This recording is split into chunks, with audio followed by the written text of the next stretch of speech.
grade 12 learners, welcome to today's geography lesson. My name is Nomthandazo Malembe. This program is brought to you by the Northern Cape Department of Education in collaboration with Phakama Research and Development.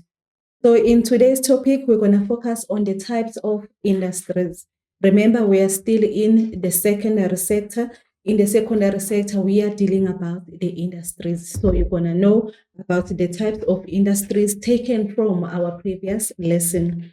So by the end of this lesson, learners, you should be able to identify the types of industries. We've got 7 out of them. Then secondly, you need to differentiate between these types of industries. Then thirdly, you're looking at the characteristics as well as the examples of these industries we are talking about. Then we're going to look at the factors which are hindering as well as the factors which are favoring. And we're going to look at the factors that influence these industrial development in South Africa. But before we start with our today's lesson, if you may please take out the homework that you were given on our previous lesson. You were supposed to define the secondary sector. Then secondly, it's the skilled labor. Thirdly, it's the semi-skilled labor. Then question number 2, you give 4 examples of secondary sector. And then third question, you discuss the contribution of secondary sector to the South African economy. Looking at the mark allocation there, it's 3 times 2, meaning you're supposed to give 3 responses. So if you may please take out so that we can start with the marking. So in our question 1, in defining what is a secondary sector, remember we said it's the transformation of raw material into a final product, or you can say it's the manufacturing and the processing of raw material. Then we're looking at the skilled labor. A skilled labor, we are talking about the worker who is trained or a worker who is qualified to do a certain or a specialized work. Then in the semi-skilled, it's a worker who does not have skills or a worker who does not have a qualification. So that worker is doing a routine task in the company. And then second question, you are supposed to give 4 examples of secondary sector. As we have discussed them in our previous lesson, we said there is automotive and its construction, then food processing or food canning, as well as manufacturing. Then looking at our third question, whereby you are supposed to discuss the contribution of secondary sector to the South African economy. So our first point there is job creation. Job creation is distributed or it is contributed to the secondary sector because we've got the 2 types of a skilled, which is the skilled as well as the unskilled. So those people are catered there. Hence, there is a job creation because it caters for everyone. Then secondly, we're looking at the economic empowering for previously disadvantaged groups. There we are looking at the positions in the company. It is now open or it is now relevant for everyone, regardless of the gender as well as the color. And then we're looking at the increase of raw material production. From those raw material that they manufacture, there are different industries that are created. And also the acceleration of growth as well as the development as they are producing these products, which means they will be able to sell them internationally as well as locally. So hence it's going to stimulate our economic growth because our GDP, it will increase. And then the contribution to the GDP, they contribute towards the GDP via the tax. Remember, the companies, they pay tax as well as the employees, they also contribute to tax, and all that money, it is going straight to our GDP's country. Then we're going to start with our pre-knowledge baseline. So today we are doing the types of industries. Remember, it started in grade 8 when you were doing the Industrial Revolution, where you were learning how the industries came about in South Africa. So the first one, we're going to define what is industry. So industry is the companies with a similarity in business as well as activities that are conducted and the product or the services that are rendered or that they sell. And secondly, we're looking at the examples of some raw materials as well as the manufactured goods while providing the specific service. Then thirdly, we're looking at the industries are generally classified as a primary, your secondary, your tertiary, as well as quaternary. Remember, they are taken from the sector. Then we're looking at the secondary sector is further classified into a heavy as well as light industries.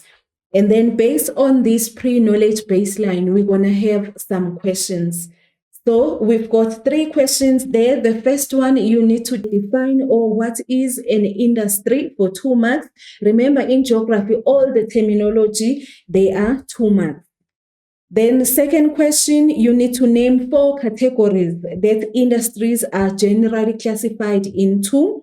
And then third question, you explain what secondary industries are further classified as. So I'm going to give you 4 minutes to work on this activity. And then after 4 minutes, we're going to do the corrections.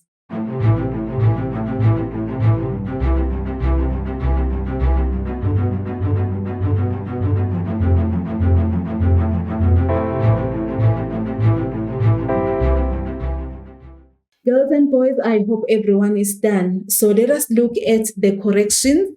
So in defining what is industry, we are saying industry is a group of companies with a similarities in business as well as the activities they conduct and the products or the services that they sell.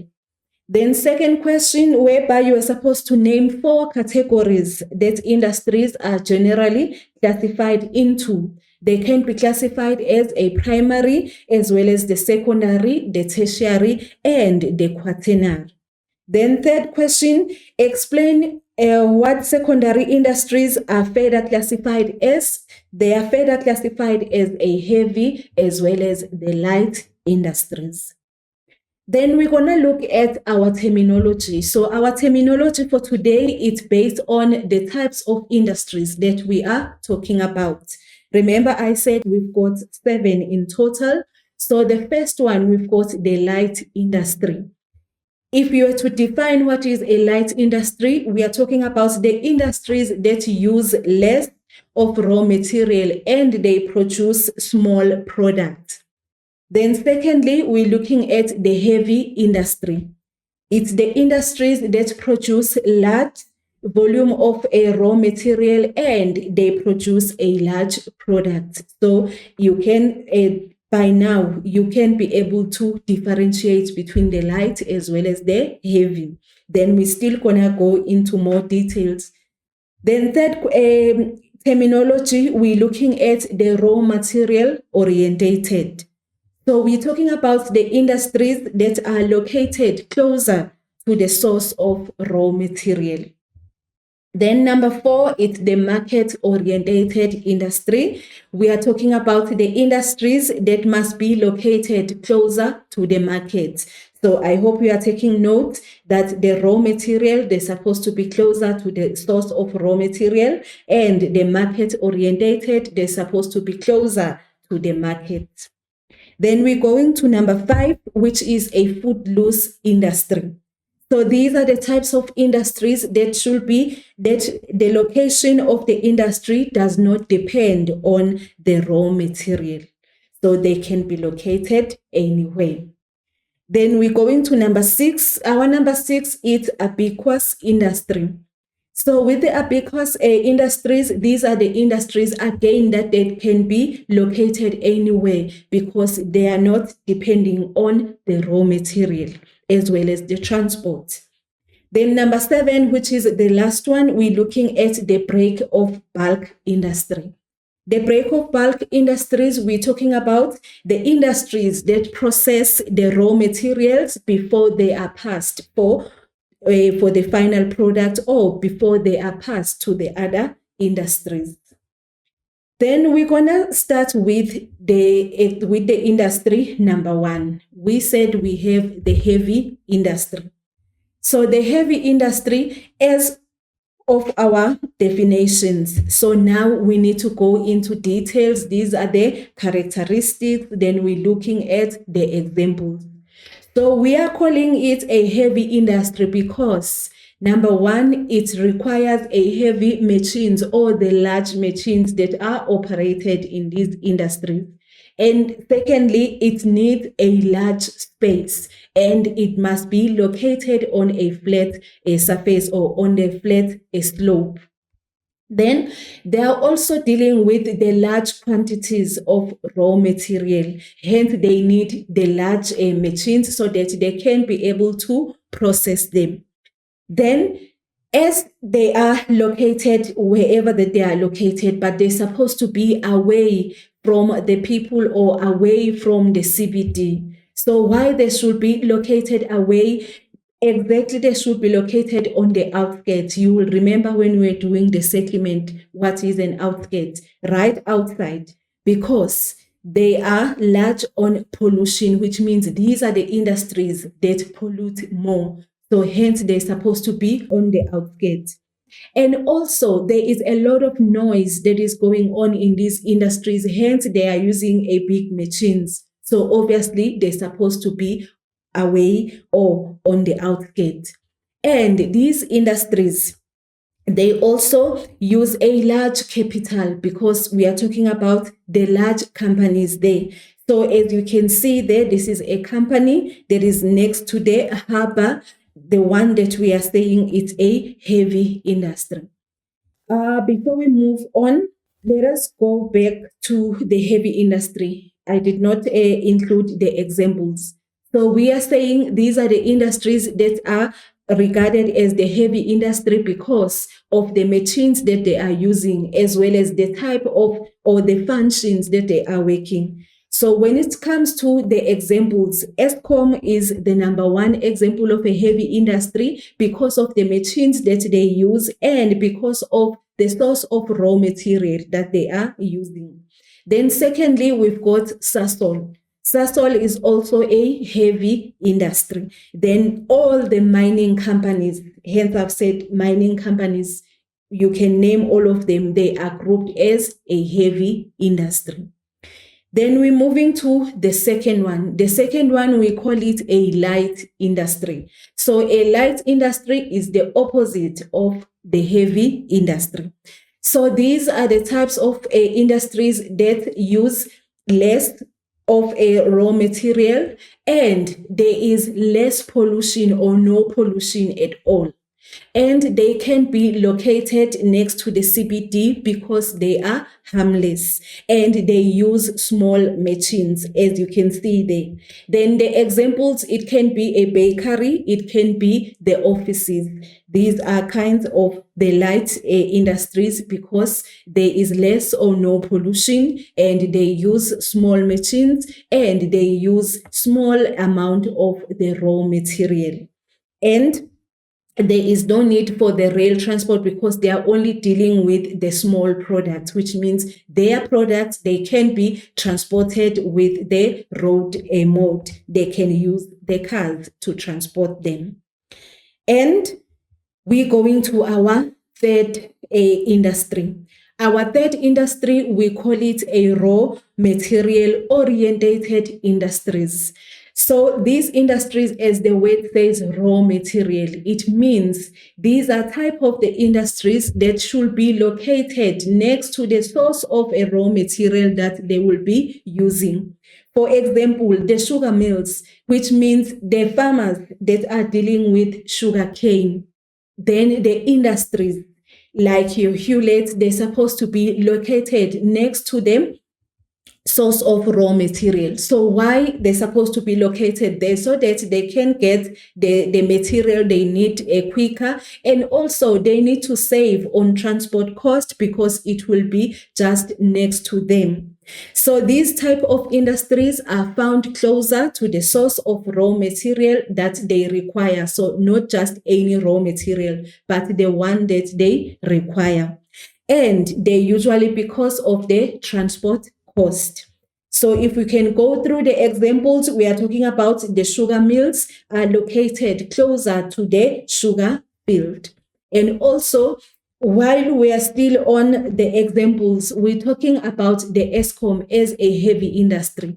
Also, an Eskom can be a material orientated, because where they are located, the source of raw material that they need coal to generate that electricity. So they also located next to that source of raw material that they need. So raw material orientated, they're supposed to be located next to the source of raw material that they need. Then we're moving on and we are going to the fourth industry. So our industry number 4, we say it's market-orientated industry.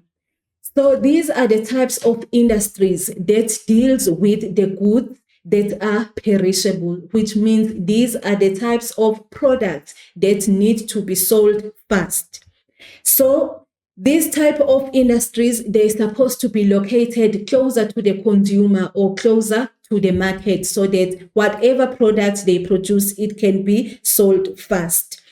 So the examples there, we're talking about the bakery. It's one of them, because they've got a bread that are being done, and they've got rolls, any product that is being baked. And we're talking about the vegetables that's supposed to be used fast while they are still fresh, as well as the fish products. So these are kind of the industries that's supposed to be located closer to the consumer or to the market, so that they can buy them fast, because they've got a perishable date, and it's supposed to be used while it is still fresh. Then we're going to our type number 5. Our type number 5, we've got the footloose industry. In that footloose industries, remember we said these are the type of industries that can be located anywhere. Why they can be located anywhere? Because they do not rely on any raw material, because we're talking about the industries that use products that are not expiring.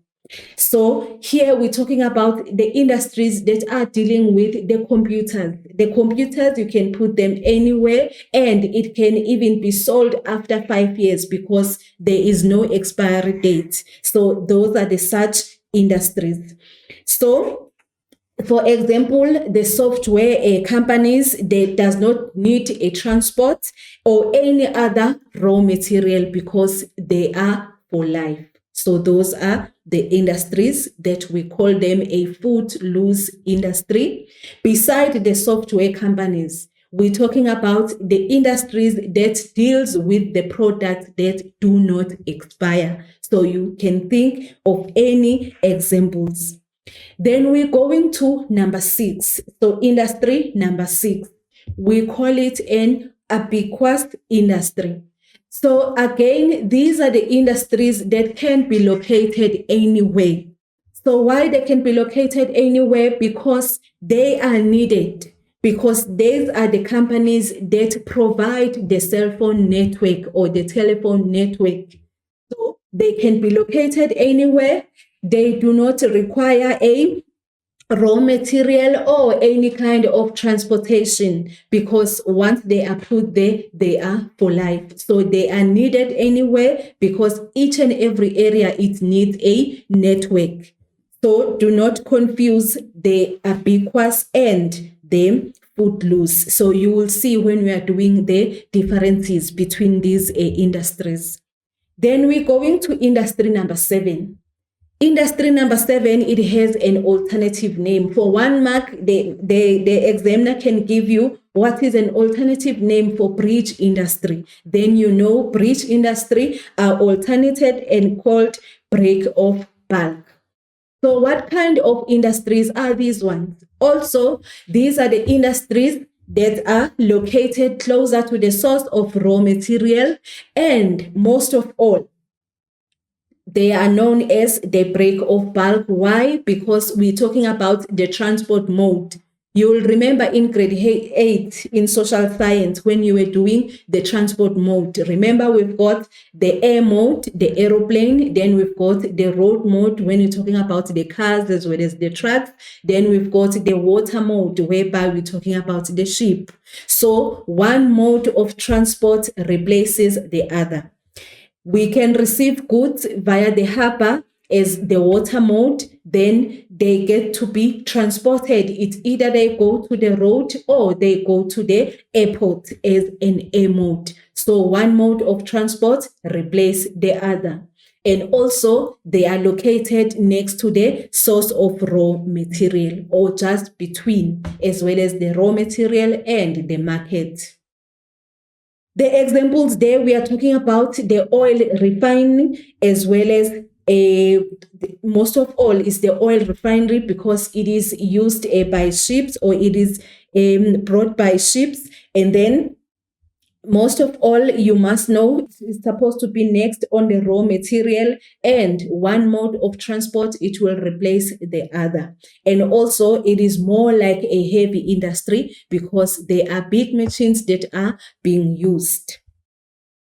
Then we're going to have our first activity. Just simple as one question. You name and you define the various types of industries. Then the mark allocation, it is saying 7 times 2. So which means you need to name and then you describe. The total of this activity, it will be 14 marks. So which means if you only named, there is no mark allocated, because the instruction, it says name and describe the various types of industries. So it is important to know the names, and it is important to be able to describe them, because you will get such questions. It's either for 7 marks or 8 marks or even 15 marks. When you get them as one word, you will be given a definition, then you need to link it to the types of industries. So I'm going to give you 7 minutes to work on this activity, because you need to name and describe and define. So after 7 minutes, we're going to do the corrections. Like I've always said, don't forget to write your answers down so that it can be easy to compare your answers when we are doing the corrections.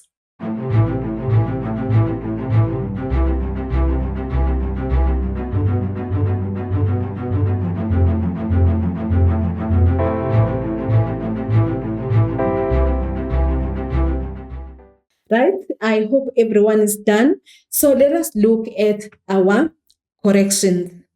The first one, we said it's heavy industry, so it doesn't matter which one you started with, as long as you have mentioned all the 7 and you have defined them. So heavy industry, in defining, we are saying it's industries that use a large quantity of raw material and heavy machinery. Then secondly, your light industries, we are saying these are the industries that use lightweight raw material and there is light machinery.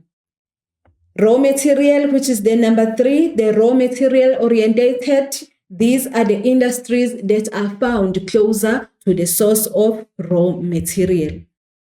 Then number 4 is the market orientated. Also, these are the industries that are supposed to be located closer to the market. And we've got the footloose industry. So these are the industries that can be located anywhere because they do not rely on any raw material. Then number 6, we've got ubiquitous industry. So also these are the industries that can be located anywhere or in any particular space because they also do not rely on the raw material.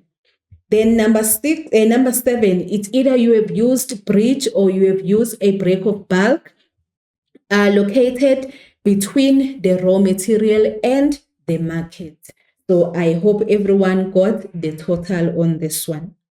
So moving right along, we're now looking at the differences. So we're going to look at the difference between the light industry and the heavy industry. Remember, you can be given a question whereby you need to compare any of the two. So mostly a light industry is being compared with the heavy industry. So we said the light, they use the small product and there is less or no pollution at all.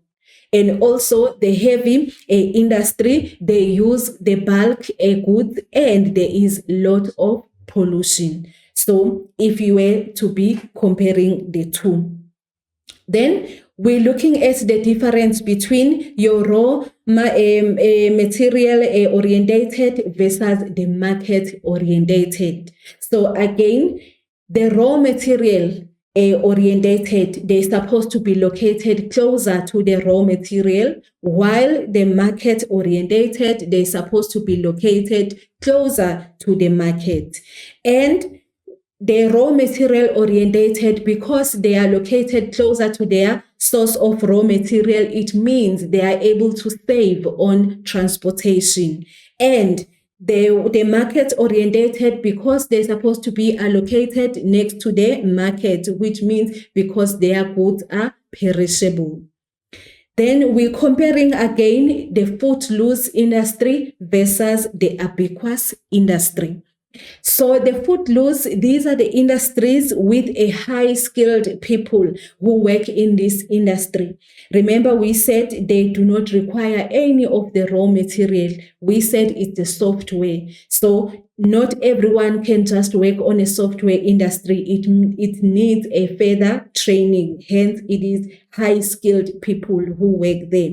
And also they are dealing with research as well as technology. But when it comes to ubiquitous, they can be found anywhere. Why? Because they are providing network. There is no area where you can go and say there is no network. So hence, that is why they can be found anywhere. And they does not rely on any raw material, either the transport. Then I hope you realize that we did not compare the bridge or the break of bulk because it is not comparable. It is the only industry that uses the different types of a transport mode. And also it is the only industry that has an alternative name. So now we're looking at the factors that are favoring industrial development in South Africa. So these are the things that will make the industrial development to be successful.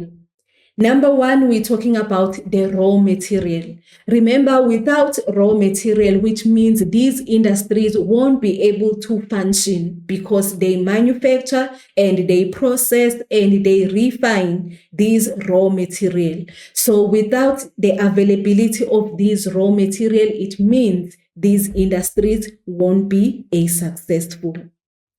Then secondly, we're looking at transport. So once these raw material are extracted from the earth's surface, they need to transport it into the secondary sector, into these industries. And also, as they are transporting it, it means they require a good infrastructure in terms of the road and in terms of the railway. And once the secondary sector are done with the manufacturing and the processing, now it is a final product.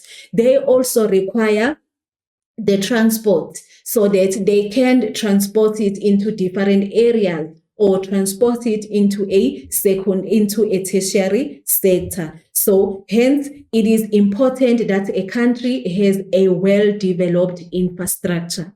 Remember, when we're talking about the infrastructure, we're talking in terms of the road and in terms of the railway, as well as the air mode as well. In the aeroplane, there are some of the goods that are transported via the aeroplane. Then we're looking at the water supply. So industries, they use a lot of water to manufacture these products. So if there is no water, it means they won't be able to manufacture. Hence, the fact that the water is available, it means they are able to process and they are able to manufacture these raw material. Then we're looking at the energy supply. When you're talking about the energy supply, we're talking in terms of electricity. Again, there is machines or there is equipment that they are using in these industries and they require electricity, which means, again, with the availability of energy or the availability of electricity, they are able to process and manufacture this raw material. Then we're looking also at the labor supply. Remember, it's the people who are working, or it's the people who are making all of this to be possible. So in terms of the labor supply, we're talking about the skilled as well as semi-skilled labor. So if we've got the skilled labor, which means they will be able to operate these equipment or these resources, so therefore the production will carry on. Also, the ones that are semi-skilled, they've got some tasks that they're supposed to do, or they've got some tasks, maybe they're supposed to assist these ones who are skilled. So with the availability of both of them, it means the industry will be developed. Then we're going to have our activity. Our activity, it is the activity that is showing a market-orientated, a secondary economic activity. So this is the diagram. And then we've got the household. Remember the name, it said the market-orientated. So by now, you're supposed to think the definition. What is the definition of the market-orientated? Then you're looking at the diagram. You've got the household, then you've got the bakery. And there is a consumer expenditure from the household to the bakery, and there is a wages, the rent, as well as the dividends, which is from the bakery to the household, which means these two items, they need each other. So let us display the questions. We've got the first question there as you define the term secondary economic activity. Then second question, what is a market-orientated industry? So hence you see the mark allocation is 1 times 2, which means it's one answer that will give you 2 marks. Remember, all the definitions are equivalent to 2 marks. Then question number 3, why is this bakery market-orientated industry? Hence, you're supposed to know the names of the industry. You're supposed to know the characteristics of each industry so that you can be able to answer whatever questions they throw at you based on these industries. So I'm going to give you 4 minutes to work on these 3 questions. And then after 4 minutes, we're going to do the corrections.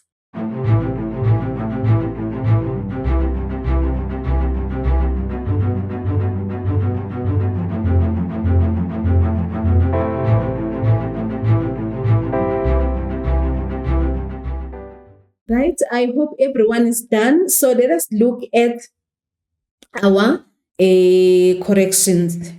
We've got the first one, as it says, you define the term secondary economic activity. Now, they did not say secondary sector.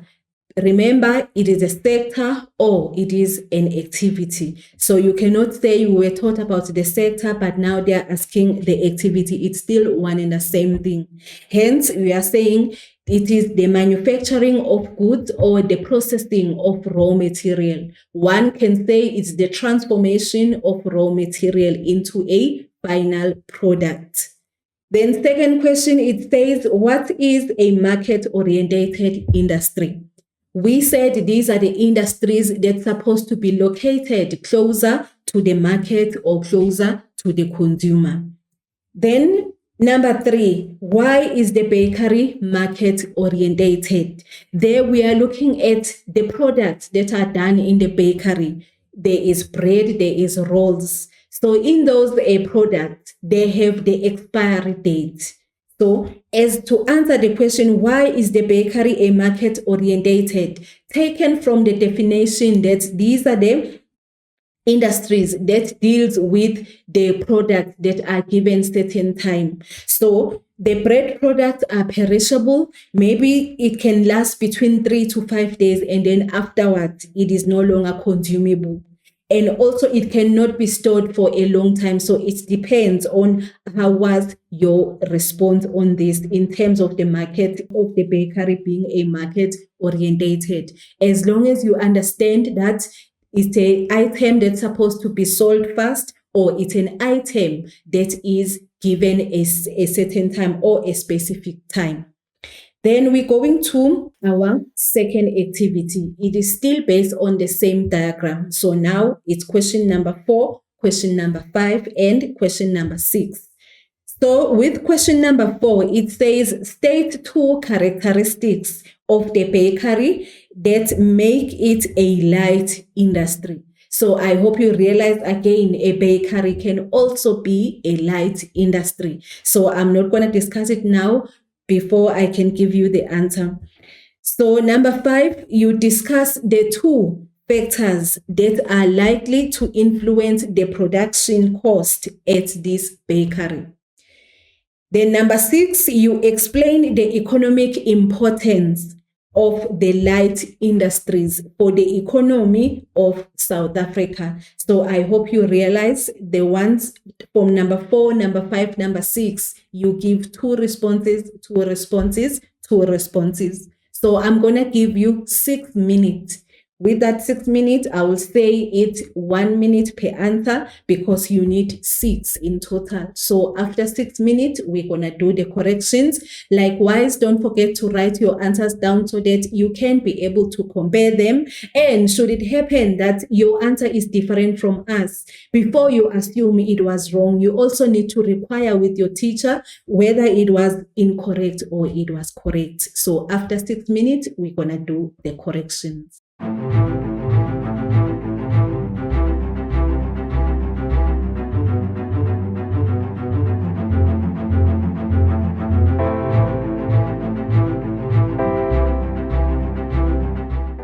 Right, my beautiful learners, I hope we are all done.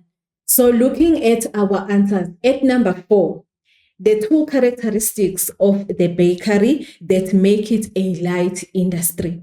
So number 1, there is no noise or pollution. Why? Because they are using small machines and there is no bad odor, and it is manufactured from the light raw material, which means they use less. Hence, it is also can be a light industry.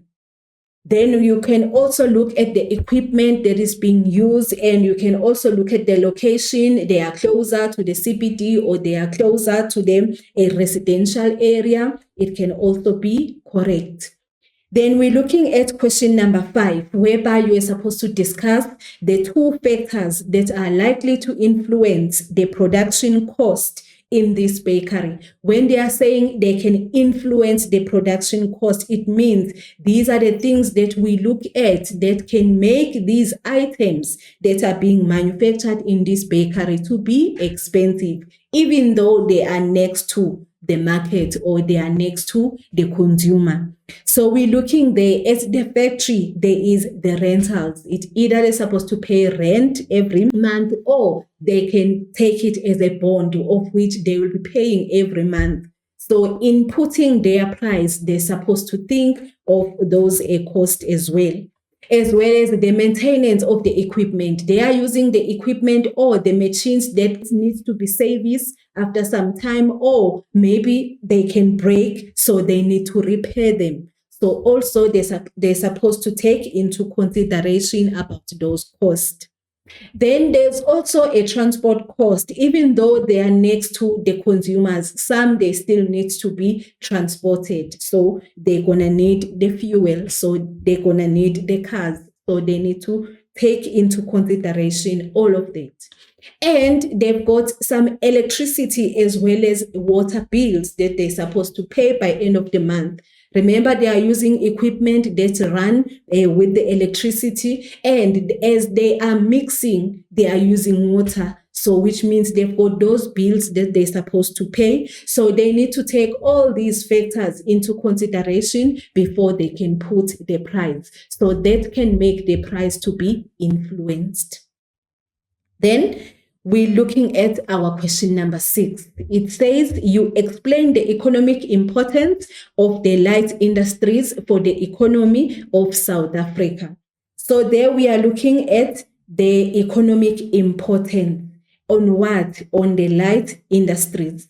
So we're looking at the consumers. They will have access to the stores that sell these products. Remember, we're talking about the economic importance.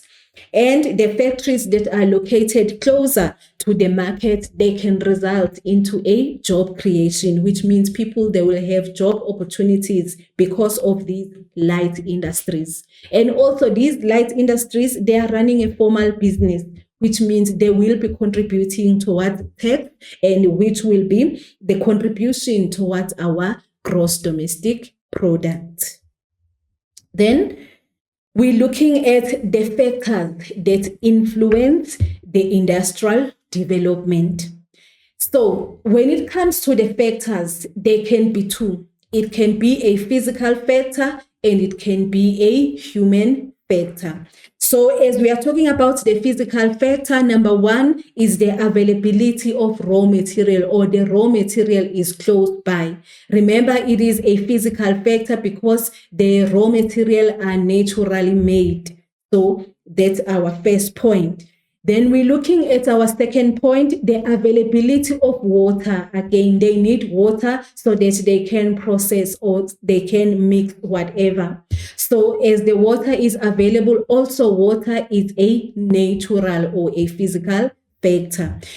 Then number 3, we're looking at the flat land. Remember, it is easy or it is cheaper to build on a flat land. So it also, these are the 3 physical factors.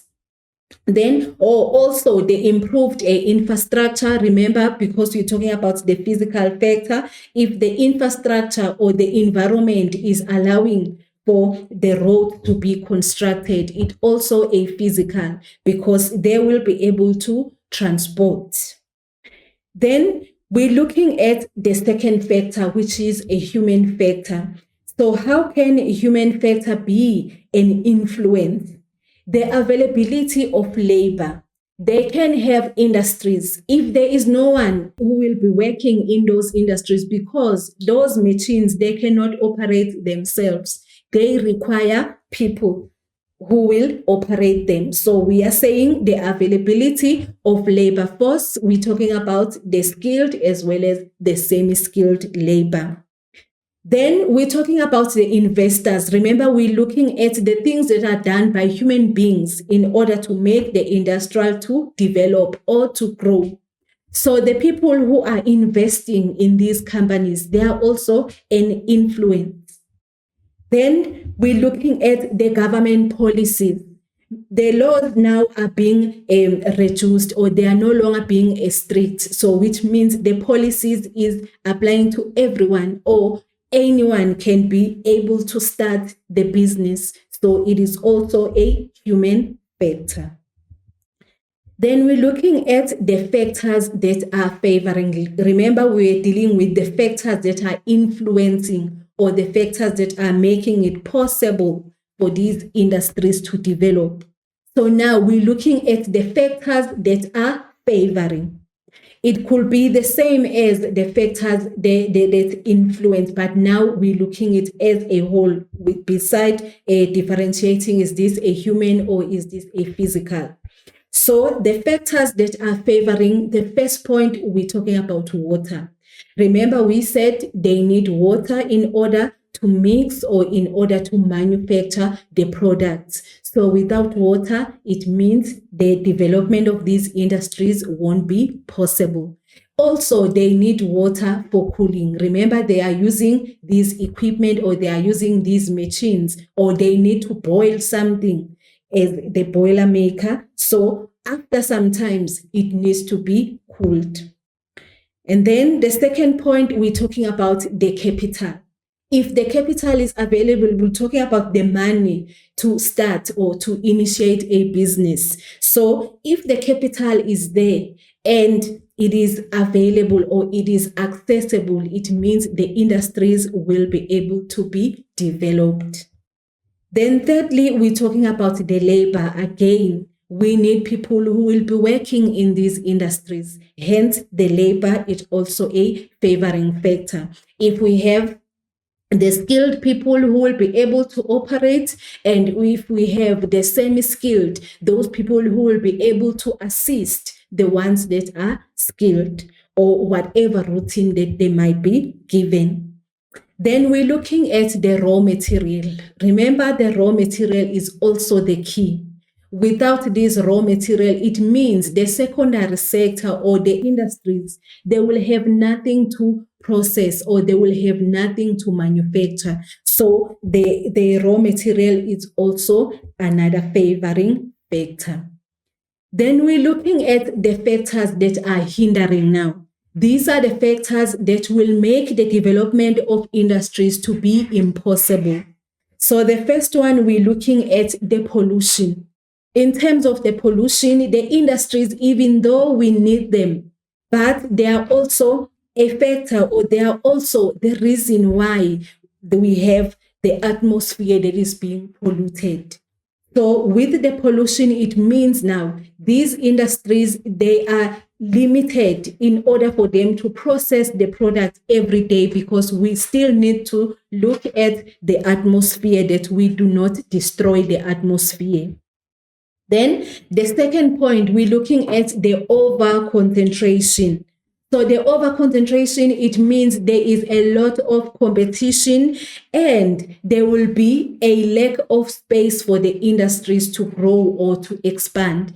Over concentration, it means there are so many activities, or there are so many industries in one area. So as there is over concentration, it means it will result into these industries competing, and also it will limit the space for expansion. Then thirdly, we're looking at the labor unrest. When we're talking about the labor unrest, we're talking about the strikes that are in this industry. So it is also a negative factor, because when it comes to the strike, it means the economy stops, or there is no production up until those labor unrest are resolved. Then we're looking at the pressure on resources. Remember, we said we need water and they need electricity in order for them to be able to manufacture or to process these industries.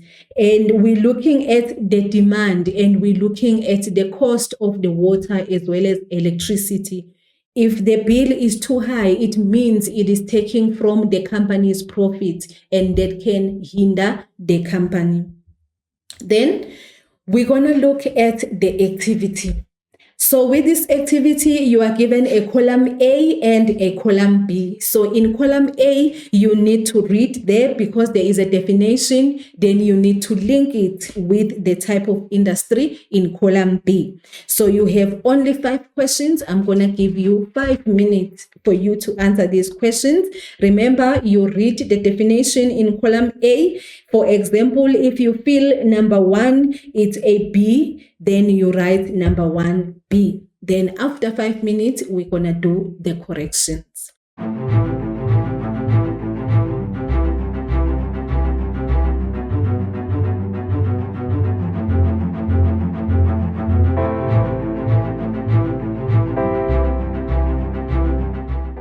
Right?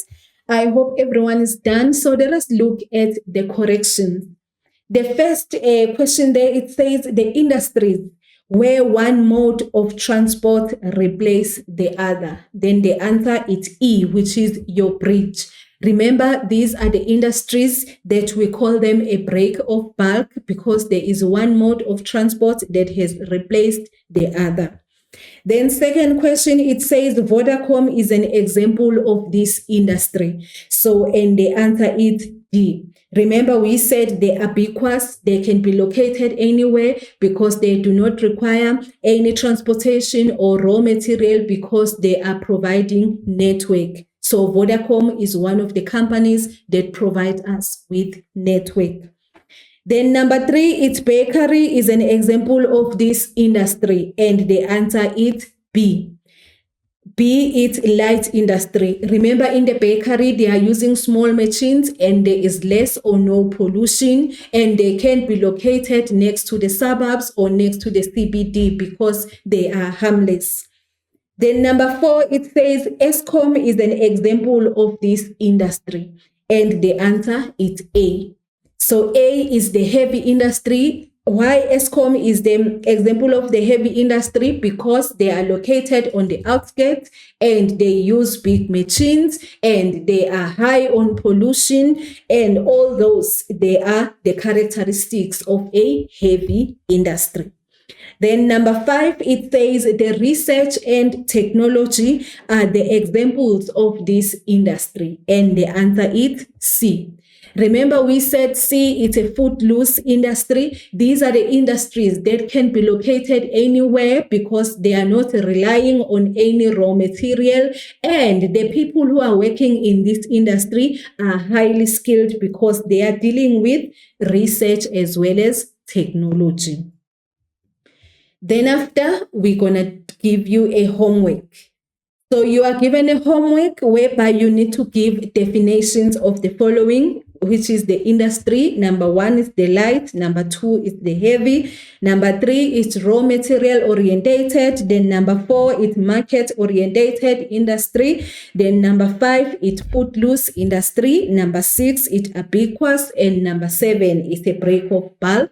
Remember, this was based on our topic today so that when you get home, you can be able to refresh on what we have learned. So you will be defining this as your homework.